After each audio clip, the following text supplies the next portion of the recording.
Hey, Bedros Keulian here, and I'm a fitness marketing expert, which pretty much means I help personal trainers and fitness experts grow their business, get more clients, and increase their profits. Now, today I want to talk to you about your fitness center business plan.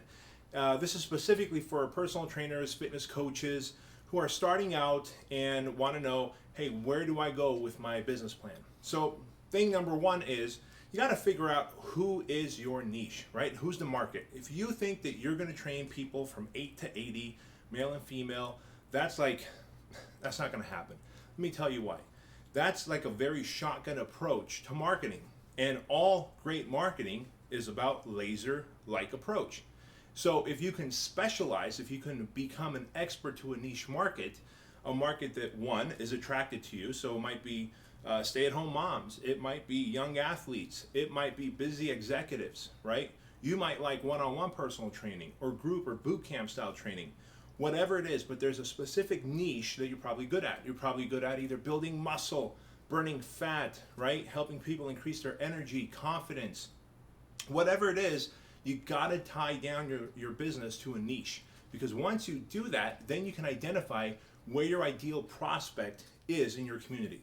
So for example, I live in Chino Hills, California, and when I had my personal training facilities, before I sold them, what I did was I targeted women, Mrs. Joneses, who were pretty much stay-at-home moms who had an affluent household income.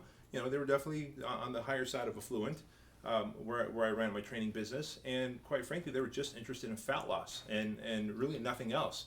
And so we would do some muscle toning, but the whole thing was about high intensity interval training, keeping their heart rate up and getting them to burn fat, and they needed to see body fat percentages and scale weight fall. And that's when I knew that I would get the highest client retention, and that's when I knew that I would get the most referrals from my clients.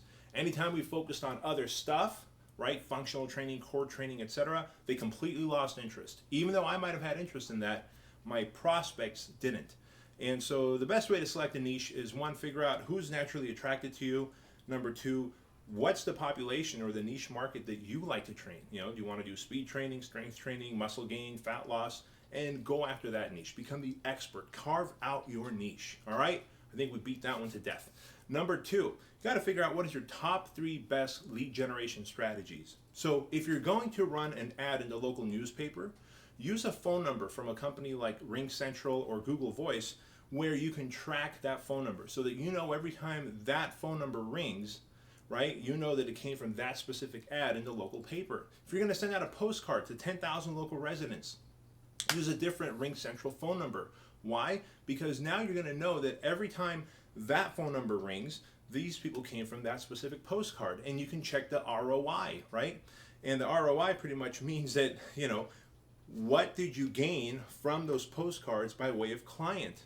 Was it even worth your investment? Because if it wasn't your investment in getting 10,000 postcards out in the community, why run that same postcard again, or why run that printout again? So it's really important to track your marketing. So if postcards didn't work, and let's say if your print ads did work, then you're going to run a bigger print ad, right? And now you know that every time that phone rings from that phone number, it came from that print ad. And you want to keep using the same consistent phone number only for that print ad. And if you're going to run ads on Facebook, you might use a different phone number, or you might send them to not your website, but to a squeeze page, which is a different, unique page that you put somewhere on the web that only people from Facebook can go and see. Why? Again, you want to quantify, are your ads on Facebook working to get you leads, right? Are you getting the investment return? If you're not, why are you running Facebook ads blindly, right? See, if you just drive traffic from Facebook to your website, what's going to happen is you might have traffic from organic, search traffic. You might have traffic from your mailing out if you mail out to an email list. Go to your website. So you're not going to really know where that traffic came from. But if you have a targeted website where you're only running Facebook ads to that targeted website, you either know those ads work or they don't. And if they kind of work, they might be worth your time to tweak them. If they don't work, then it's time to turn those ads off and look for another solution. So what I always say is, hey, what are your top 3 best marketing strategies, lead generation strategies, and stick to those. It's not about deploying 50 different strategies or whatever's working for the guy across town or in another state. because what works for them may not necessarily work for you. So another thing you want to work on when it comes to your business plan is figuring out how much you're going to charge. And I can tell you this right now, that you don't want to charge what your competitors are charging. You're not going to build your price points based on what the competition is charging, because if you're good at what you do, you should be the Rolls Royce of your service. Now, what are some of the things you can do to create your category of one so that you can charge what you're worth instead of charging what everybody else is charging? Well, number one, you can offer risk reversals. A risk reversal is a guarantee. So in my organization, Fit Body Bootcamp, what we do is we offer a 30-day unconditional money-back guarantee. Here's how that works. Mr. or Mrs. Jones signs up for a program. Doesn't matter if they paid for a whole year. Doesn't matter if they paid for the first month and they're going to pay month to month as they go. They have the full 30 days to try your programs out. And even on day number 30, if they decide this wasn't right for them, they simply ask us for a refund and we give them all their money back as long as it's within the first 30 days. Now that is risk reversal, and that tells something to the community. It says that this fitness pro is so committed to the results that they're going to deliver that they're willing to offer a risk reversal, a guarantee on the money that they've paid. That builds confidence in the consumer. How else can you raise your prices and charge what you're worth? Well, another thing you can do is have social proof, right? Testimonials. So you should have video testimonials on your website, on YouTube. You should have a lot of Yelp reviews. You should have a lot of Google Local and Google Places reviews.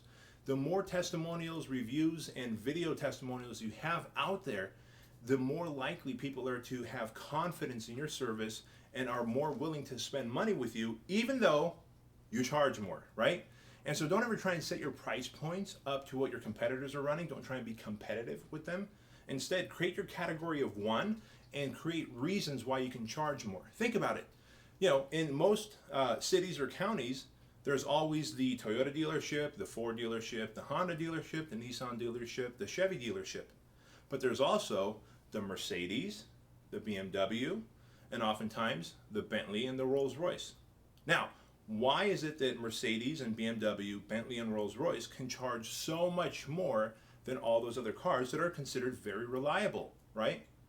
They've created a category of one, right? They've created a status for themselves.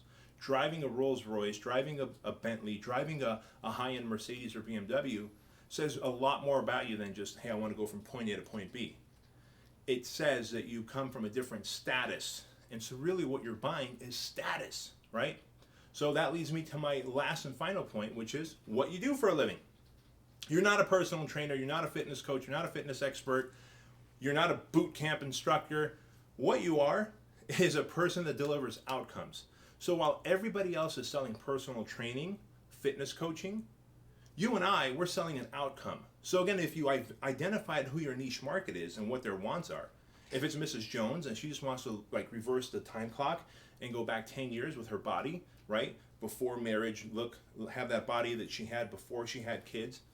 Well, the outcome that she probably wants is to be leaner, weigh less, have lower body fat, and have more energy.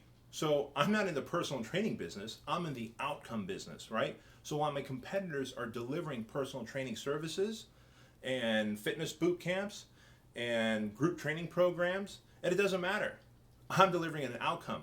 It just so happens that the way I deliver my outcome is in fitness boot camp settings, right? And I'm so good at what I do that I'll guarantee the results for the first 30 days. Hey, like the program, I want you to feel committed that you're gonna, and confident that you're gonna get results with this program. Or if not, give me 30 days to prove it to you. If not, you get your money back.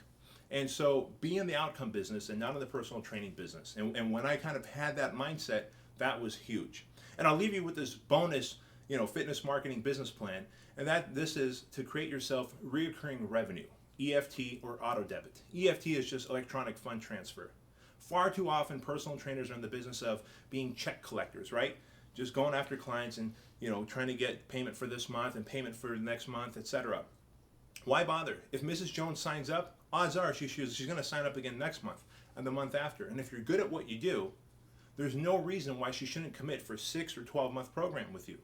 So all you have to do is get the first month payment and let Mrs. Jones know that, hey, each and every month on this very same day, we're going to take out X amount of dollars from your bank account or your credit card account for your training. This way, I don't have to go around being a check collector and I don't have to worry about the back office stuff. I can just focus on my personal training and outcome delivery, right? That's really what you specialize in. The reason that's important is now, let's say you have, gosh, I don't know, let's say you have 45 clients or 50 clients and you're charging around $200 a month and they're on EFT. Guess what that means? $200 a month for 50 clients. Now you're literally bringing in about $8,000, just over $8,000 a month reoccurring. Now, how would it feel if at the first of every month that you knew this month you're guaranteed $8,000, that next month you're guaranteed $8,000 on top of what you're gonna sell? That's a pretty, that builds a lot of confidence in someone, right? I mean, that tells me that I'm gonna have peace of mind at night when I sleep because I'm not starting every month at zero. I'm starting at $8,000. And when I have 100 clients paying $200 a month, now I've got $16,000 a month of recurring revenue coming in. So EFT or auto debit is priceless in our industry. One, it creates commitment for your clients, and two, it creates reliable and consistent income for you, the fitness expert. So those are the top 5 things that I would focus on if I was restarting a personal training business all over again. I hope you got a lot of value from this. Of course, if you have any questions, just reach out to me with my, well, you can leave a comment down below, or you can reach out to me at my blog. There's a link down below, and I'll see you later. Bye.